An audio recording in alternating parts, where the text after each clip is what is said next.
We are using GIS in several ways to map all our projects in the county. And we did that with the pilot in two sub-counties, Mboni and Makueni sub-county. And we are able to see for every department what kind of projects are they doing, where are they located, okay, and what are the data. So we hope that other counties are going to copy, or rather are going to learn from what you're doing. And we understand that other counties also, embracing GIS. A good example is Vihiga County. That has also shown that the GIS can be used in so different ways to enhance the way people work.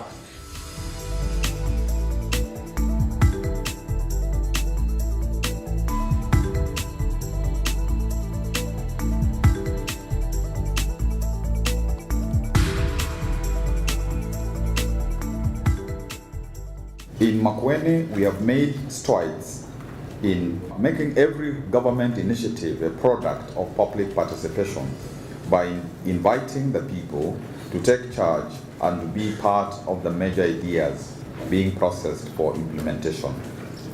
We have put in place a strong structure working from the village level to the county headquarters, involving nearly all segments of our society in a bottom-up approach that entirely gives maximum recognition to what the people say and what they want.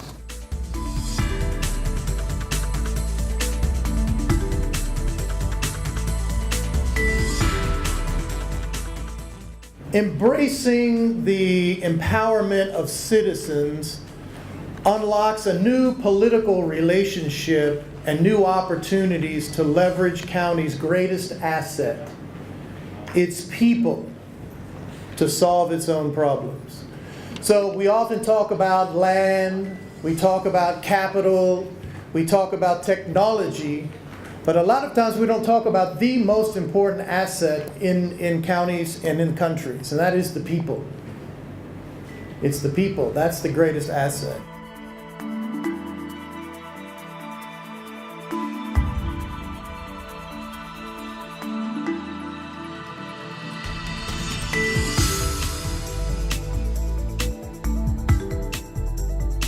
We have a sump there where we take the water. It's not so much necessarily about giving information to the people. I think there we are moving ahead. It's good, but I think it is necessary. What I think is sufficient is really to ensure that each of the different arms of government, the executive and the assembly, together with the people, are equally well informed. What I realized yesterday is that the governor is reading from the same script, just like his cabinet, just like the assembly members, just like the members of parliament who joined us later, and finally the citizens. If there is a disconnect across each of these elements, there is a likelihood that you will find vested interest to capture information from one group and that will not percolate to the other. I think what I learned yesterday was really that Makueni is trying very hard to increase information dissemination as a way of reducing this information gap.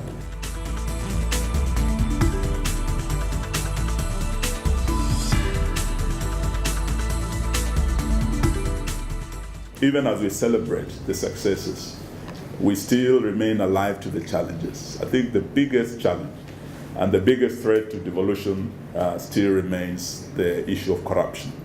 I think this, even as we meet here, let us be candid with each other, let us share experiences, but also remain alive to the fact that devolution is still threatened by corruption. And with the President's commitment to fight corruption from the top, we need the same commitment from our county governments. Wanasema kidole kimoja hakiui chawa. The national government alone will not win the war on corruption. We must find a way of partnering also as national government with our county governments to fight corruption from the top and from the bottom. I think this, as we celebrate the success stories, I just want to urge that we see how we can enhance that partnership.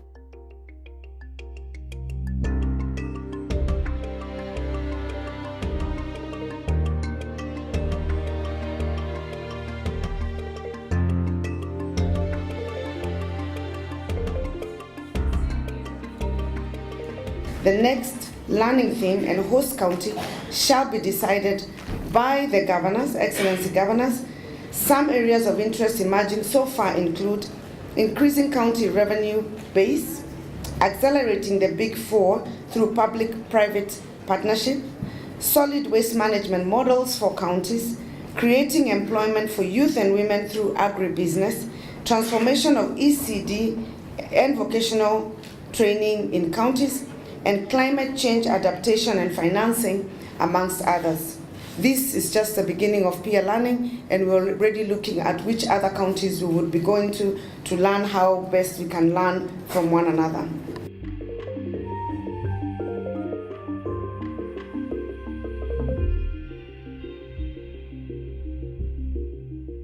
Sometimes I look at the idea of devolution initiated and independence in Kenya, and when I see the gains we have been able to make since 2013, I see a wasted half a decade opportunity.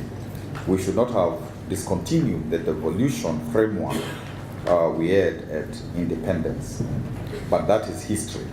We should secure the future.